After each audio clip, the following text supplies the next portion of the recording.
Welcome to another episode of the Dynamic Thriving Podcast. I am your host, Marianne Pack, spiritual medium, author and publisher, and joy advocate, guiding you into all things life transformational. And this is the Unmuted Voices series for the podcast. And it's all about people sharing how they have been muted in the past. And I don't just mean a physical voice. When we talk about unmuting our voice, we're talking about not even, of course, speaking with our voice is one part of it, but it's just expressing life. It's expressing who we are. And sometimes that can really be squelched and pushed down. And we live small. And so finding their voices now, my guests are sharing how they did that and to share hope with you that you too, as they have been able to unmute their voice, you too have that possibility. So my special guest today is Ryan Hall, and I am so happy to have you, Ryan, on the show today for Unmuted Voices. I'm honored to be here. I'm honored for the invitation, and I'm honored to be able to speak a little bit about just what it means to really uncover really a world-rattling voice that lies, I think, inside all of us. Yes, absolutely. Yes, we all have something to share. It's all important. And when we, mute our voice like that, other people don't get the benefit of who we are, who we really are.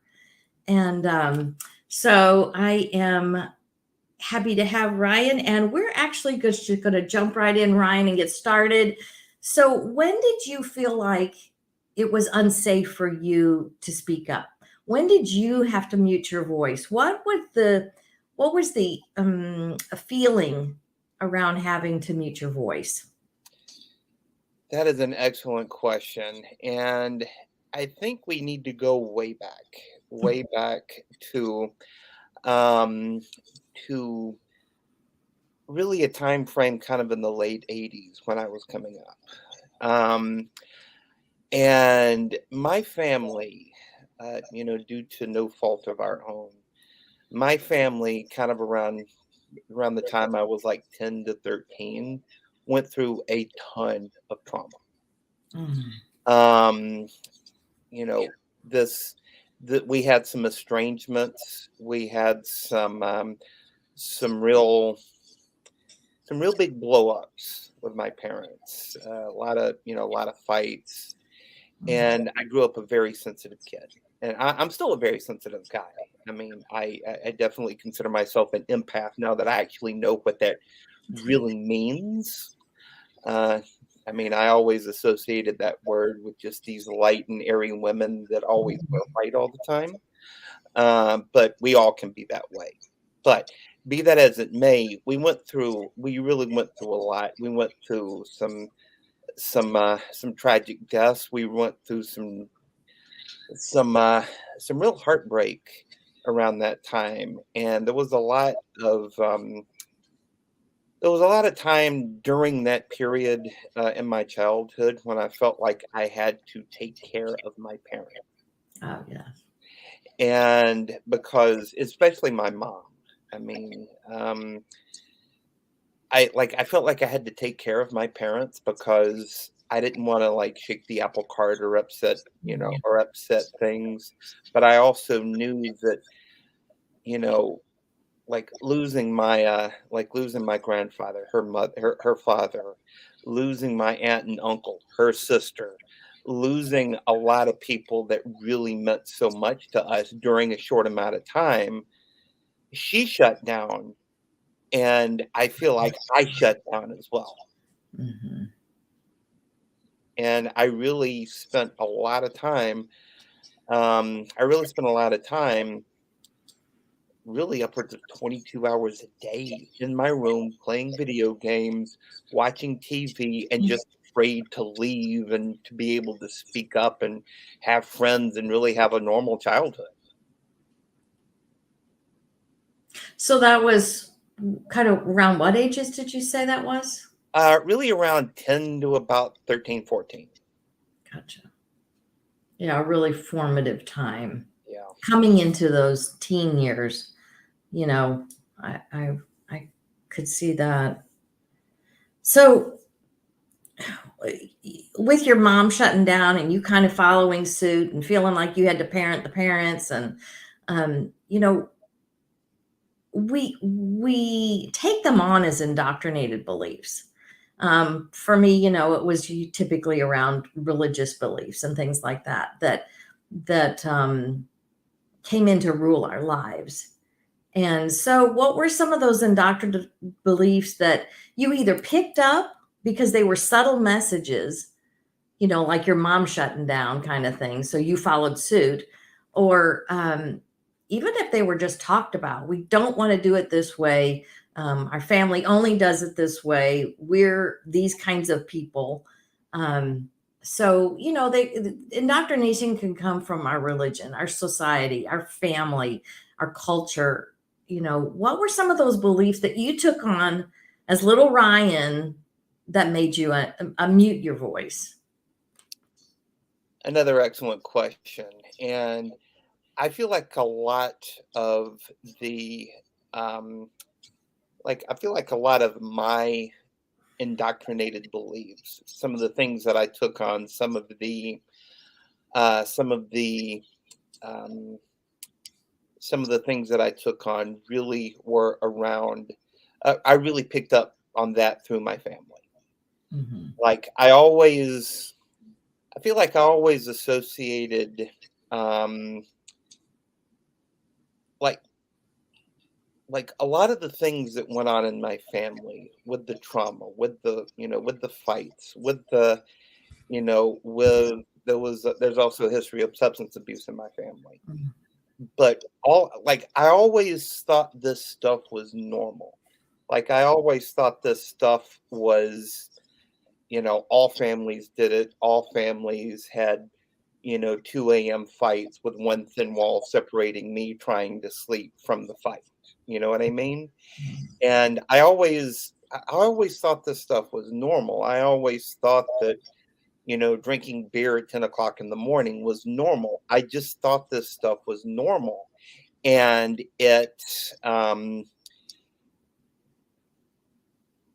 I never wanted to shake that up. I never wanted to cause any trouble.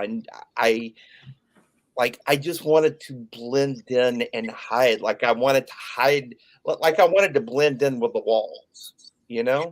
Like I wanted to blend in with the walls and, just kind of shut down. Mm-hmm. Yeah, I would think that would really create such. And that's the thing. There's so many times that we take on these indoctrinated beliefs and we think they're normal. We think that everybody lives that way, so we don't question it. We just, go along to get along and let's fly under the radar.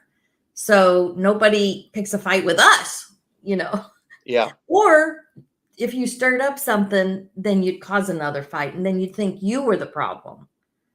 I could see how that. Yeah, it was a total like ripple effect like that. It was a total ripple effect like that because if I were to start something at least this is how little Ryan believed, um, that if I were to start something, if I were to start trouble, if I were to be a rebel in any way whatsoever, that um, I would take away from something more important, that I would take away from something more pressing, more worrisome. And it was just something that I couldn't live with. Like my sister, admittedly, my sister was more of a rebel than I was. Mm. And there was a little bit more teenage drama with her than it was with me because I never wanted to be a cause of that. I never wanted to be a cause of that, and I never wanted that ripple effect to be blamed on me. Yeah, I can definitely see that. Yeah, because kids tend to take it, it's our fault anyway. It's not whatever's going on, the tension we feel or the nervousness, we just like, we definitely can take that on as, are we the cause of that? We're the problem. Instead of understanding in our little heads that it's not us. It's not about us. It's about what the others are living around us. So what, because you had to mute your voice, this always, how we live always affects every area of our life, our relationships, our, our health. For me, it was huge health issues. Where we choose, college, choices we make about, as we're leaving the home and that kind of thing. Our finances, how did that affect maybe your spirituality if you were into that kind of thing? How did that muting of your voice affect all those areas of your life? Several things come up for me with that. And this is when I was getting a little bit older, but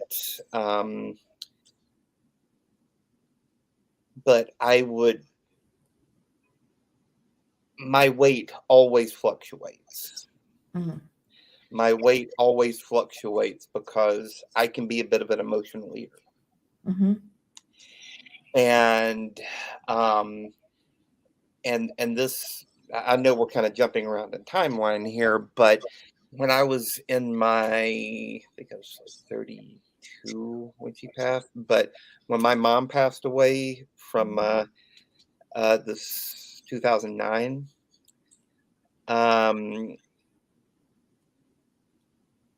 I ballooned to close to 300 pounds because I was like a total emotional eater, but I was also, I don't think I ever had a drinking problem, but I was also drinking alcohol every day. Mm-hmm. And it was affecting my health.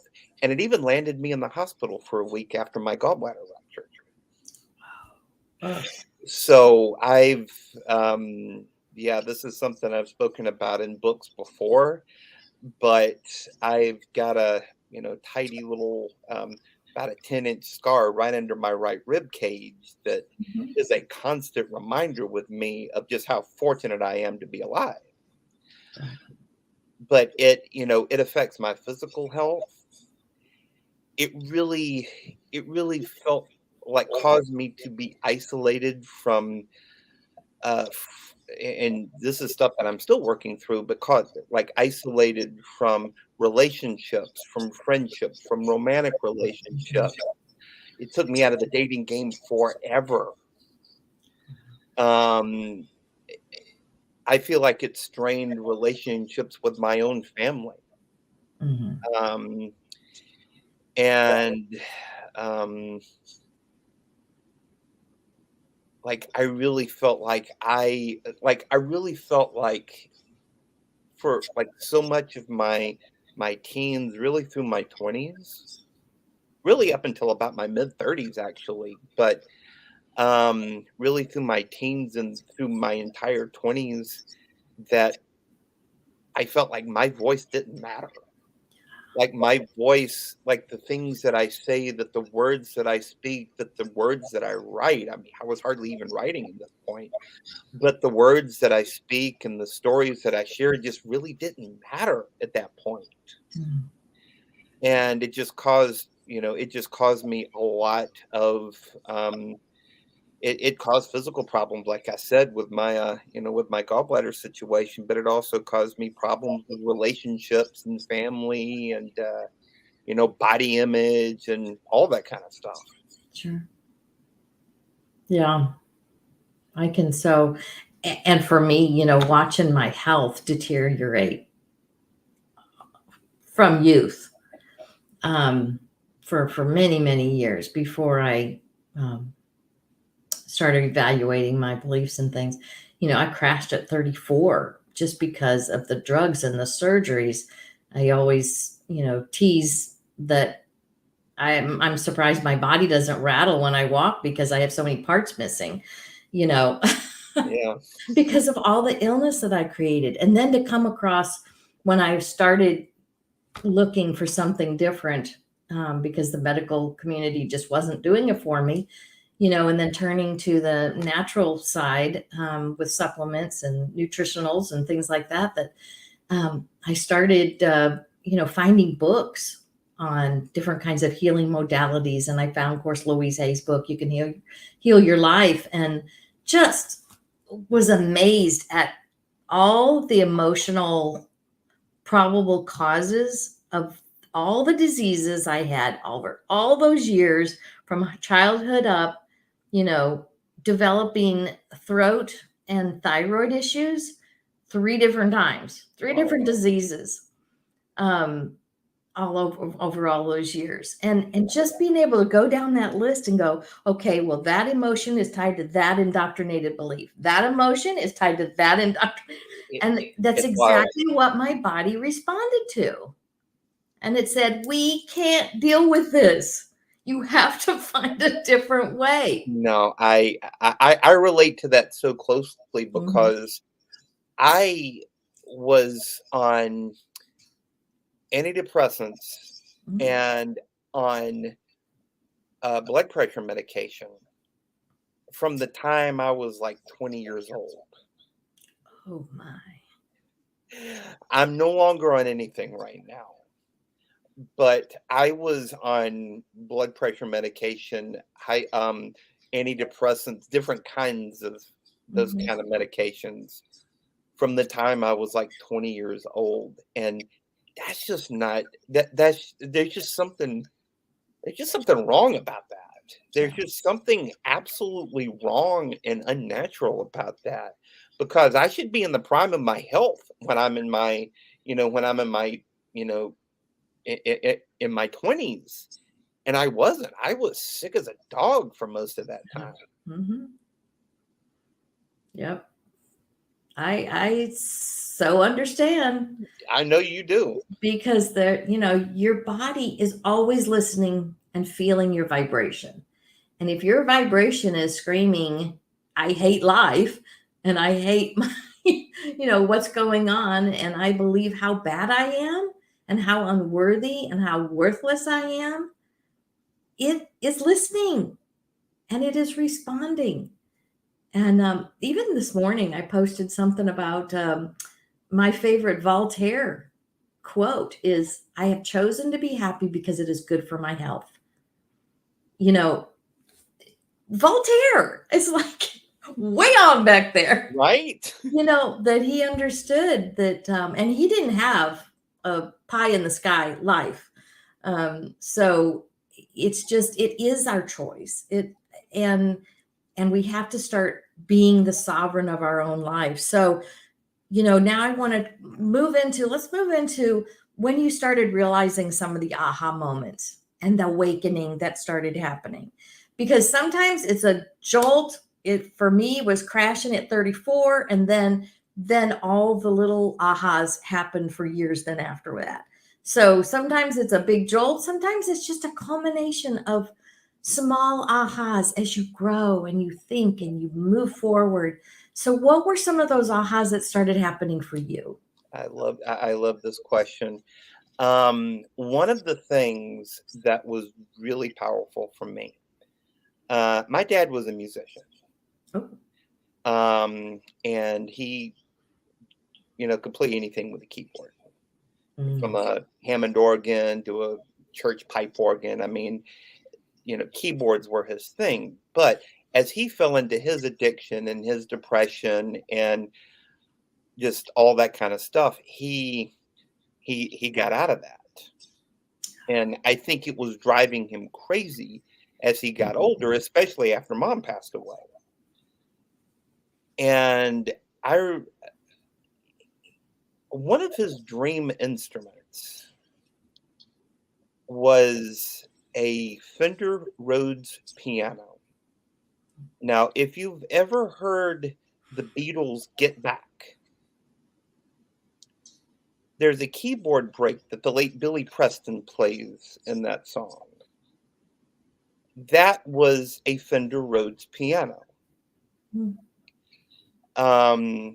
So many, guys like Donald Fagen from Steely Dan, Larry Dunn from Earth, Wind and Fire, Stevie Wonder, just a lot of the biggest names out there played one.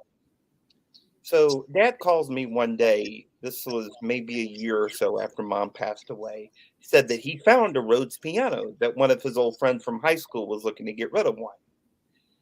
And he was so excited. He drove up to Montgomery, Alabama, picked it up, bought a little amp with it, and put it in the mudroom of his house. And as he got older and sicker and more depressed and more deeper into his addictions, the dust on that piano almost started to turn the white keys gray. It was bad. Mhm. And I remember a moment, maybe, you know, just a couple of months after dad passed away, late in 2014, that I was over at his house taking care of some bookkeeping things. And I saw that piano. And now I don't play the piano. I'm a music connoisseur, but I'm not a musician by any stretch, because it never really interested me at the time when I was a kid, because that would have been a way to express myself. Um, but I remember taking like a Swiffer cloth and dusted that piano, and I plugged it into the amp. This is an electric piano, right? I plugged it into the amp and just plinked out a few notes, and it sounded just like all of those big names that your Billy Preston, your Stevie Wonder type, those big names, and it sounded just like that piano. And I don't think I was conscious of it at the time, but I realized I can't abide by another dusty piano. Mhm. So I started like I started getting more serious about my writing at that point. I started I enrolled in a life coach training course. Um, I started taking my own personal self development, but also self expression. I started taking that a lot more serious at that point. Again, I was not conscious at the time when I was doing this, but I knew that was the moment. Just like looking back on it, I knew that was the moment, was like, I can't do this anymore. I can't sit back and just let the world go by when I have so much to say, but I've been sitting on it for years and years and years. Right. Wow. Yeah, it's amazing how sometimes, of course, we don't even know what we're looking at the time. Sometimes it's that we have to look back at it and go, oh, there it is, and there it is, and there was a moment, and there was a moment. Um, so like, when did you start? I mean, these aha moments happen, but when did you start putting into action the shifts that you were wanting to make? What did you start doing? Did you have help? Were there people that you kind of surrounded yourself with to support you? How did that start working out for you to make the shift, start making those shifts of transformation? Well, I teased it in the last answer that I shared, but um, it was around this time that I started working with a coach for the first time. Mm. When I started working with a life coach for the first time. Um, um, Her name I no longer work with her, but her name is Michelle Lakin. And this is a woman who became a very dear friend of mine during some really dark times in my life, but has also become a mentor as I've started practicing my own coaching as well. Right. But I was working with a group of people. We met every Monday morning at Mm. 9:30 a.m. And um, during this time, like right after my father passed away, I was just really an analogy I like to use is I was crawling out of the rubble. Mm. I was crawling out of the rubble of a destroyed house, like a destroyed building. And as I started crawling out of this rubble, more rubble started falling on top of me Sure. because during the 2015 was one of those years that I'll never forget because that my father passed away in December 14, and 2015 there was a lot of estate drama. There was a lot of just like really figuring out just who I am. But this group of people that I worked with every Monday morning, I had been sitting on a manuscript for a book for maybe a year and a half at this point, like a completed manuscript. But I was scared to death to share it with anybody Mhm. because I was like unsure of even if this was a good book or not. But I got the encouragement to finish that manuscript. I got the encouragement to get it published. I got the encouragement to start traveling alone. I got the encouragement to move from Alabama up to the New York area. I got the encouragement to join this coach training program. And I think it was all because I allowed these people into my life. I allowed this group of people into my life. And we really became like family over the course of that year. Um, Michelle, one of her greatest strengths as a coach, she kind of she comes from from an improv comedy background. Oh. So she's got a great sense of humor, but she knows how to deliver that tough love with a sense of humor. Where a lot of people, it's almost like it's almost like a WWE taking a steel chair upside the head when it comes to that tough Mhm. love. Mhm. She did it with a sense of humor. She did it with a wink. But it really started to, I think, open me up to just what I was capable of in my writing and in my professional life. And I'm still, what is that, 6 years later, I'm still figuring figuring it out. 7 years later, I'm still figuring it out. And I have a feeling I'll still be figuring out until the day they lower me into the ground. Absolutely. Life is a journey. It's not a destination, and we don't get a certificate that we completed all the lessons and now from here on it's clear sailing. It doesn't work that way, does it? There's no finish line. Come on. So I always say our mess is our message, because whatever we transform through, the mess that we have been working on, and of course we'll continue to work on, but we've made enough progress that we're actually now creating a message of hope for people. I So love that, by the what way. Our message. Yes. Yes, our mess is our message. So, what now? Because you went through the mess, what is your message? How are you serving the world?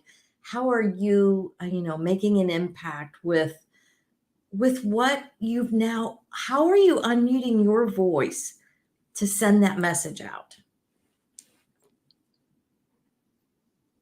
several ways. The biggest way is that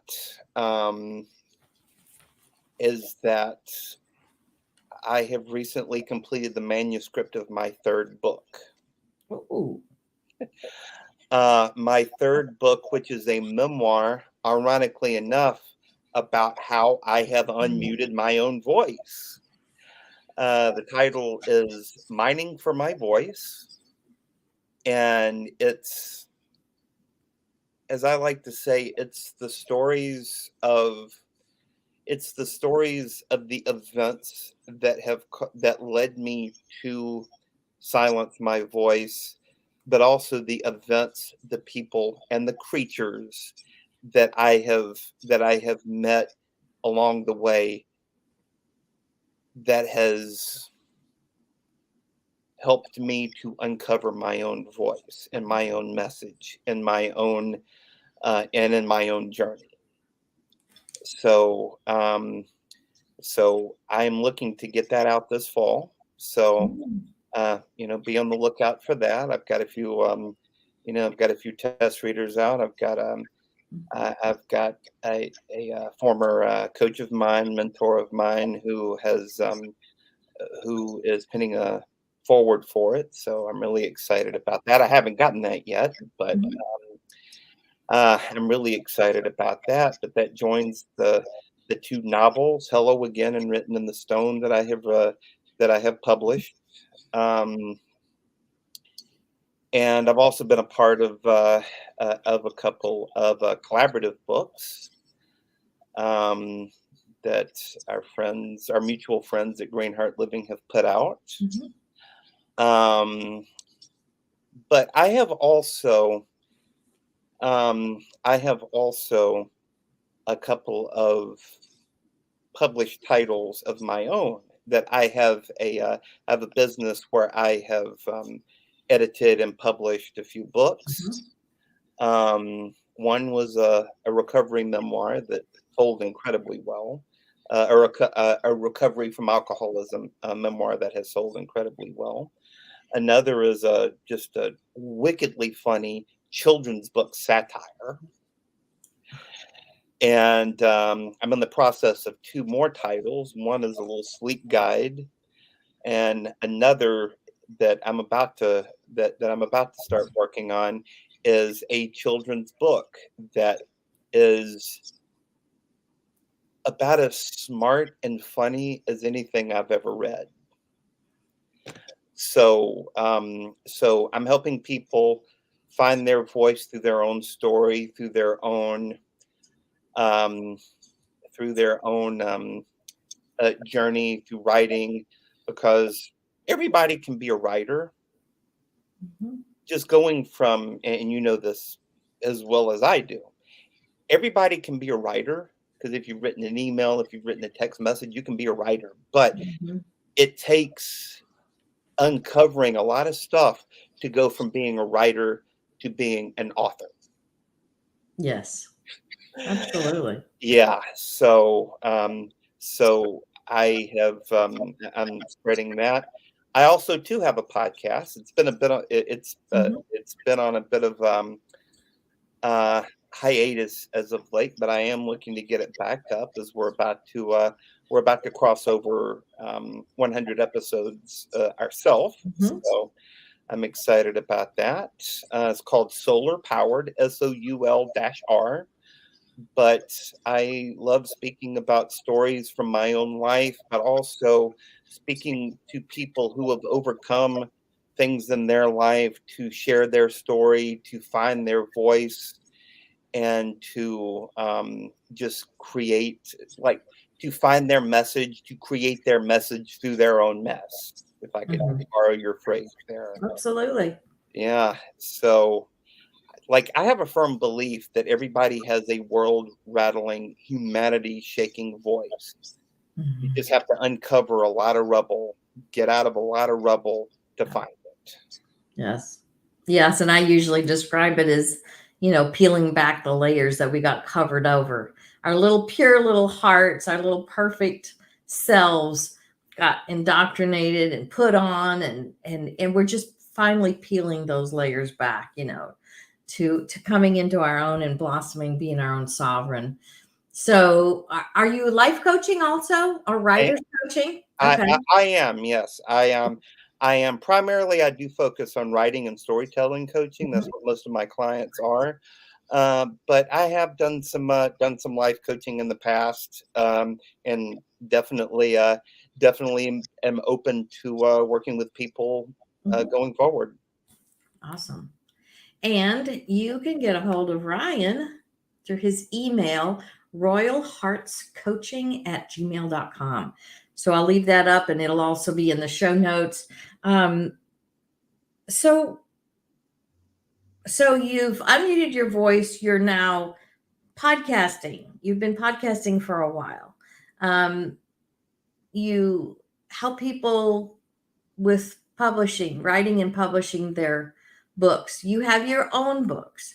You wholly believe that everyone's voice, like you said, kind of a earth rattling voice, a message that needs to be heard. So I just commend you, and am so thankful that you have vulnerably shared these stories. And I'm so looking forward to your book. Your upcoming book is called Mining for my voice. Mining for My Voice. So be sure and connect with Ryan and through this email, because uh, I've watched his books come out. I've gotten his books. So make sure that you follow Ryan. I'm sure you can connect and then also follow him on social media. Um, I want to thank everybody for joining us today on the Dynamic Thriving podcast and listening to stories about unmuted voices. You're welcome and invited to visit our website, wearejoybooks.com, and for all of the books that we have in the We Are Joy book series and other books that we have published that are outside that series. So we would love to have you visit there. Please comment, like, and share this podcast, because it helps my work go around the world and create more joy and love. And Ryan, do you have any parting words of wisdom you would like to leave us with? Yes, I do. As I said before, everybody, it doesn't matter who you are, everybody has that world rattling, humanity shaking voice. Yes. Do you want to share that voice, to be an author, to be a speaker, to be a podcast? Mhm. None of that stuff really matters. Like the medium really doesn't matter, Right. because you can find your voice to be a better leader in your company, to be a better leader as a parent, to be a better leader in your church, in your school.